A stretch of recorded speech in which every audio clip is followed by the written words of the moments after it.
What's going on, everybody? Today we're going to do a quick video about the different types of squats.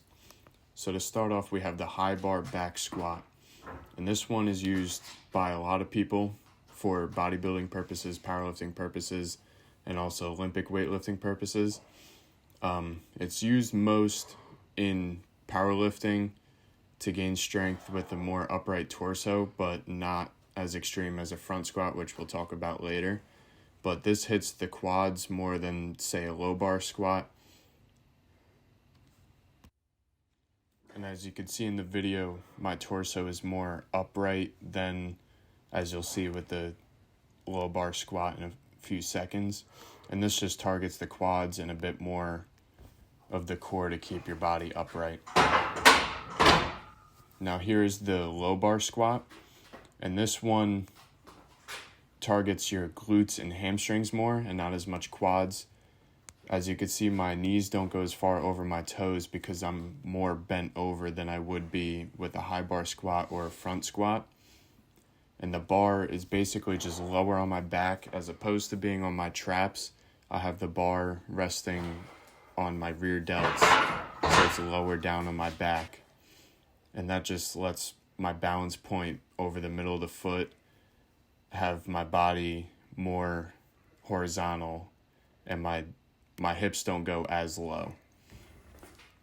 Now this one here is the front squat, and the front squat is usually used in Olympic weightlifting because those weightlifters have to keep their torso upright while doing Olympic lifts and catching the bar all the way in that deep squat. So as you can see here, I go pretty low with that one, and my torso stays pretty much almost perfectly upright. And that really works the core. A lot of people say when they do these, they can feel their core sore after doing a heavy session.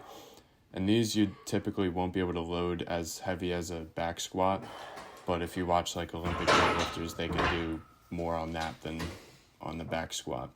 So now this is the zombie squat, which is used mostly by strongmen and powerlifters if they need to work more core and really focus on keeping the upper body upright. I use these for that purpose because it forces you to work on form specifically. I usually don't put a lot of weight on for these. I like 135, 185 usually when my front squat is usually 225, but it's just working on for the most part. Now this is a goblet squat. Most people do these with a dumbbell, but I'm doing it with a plate.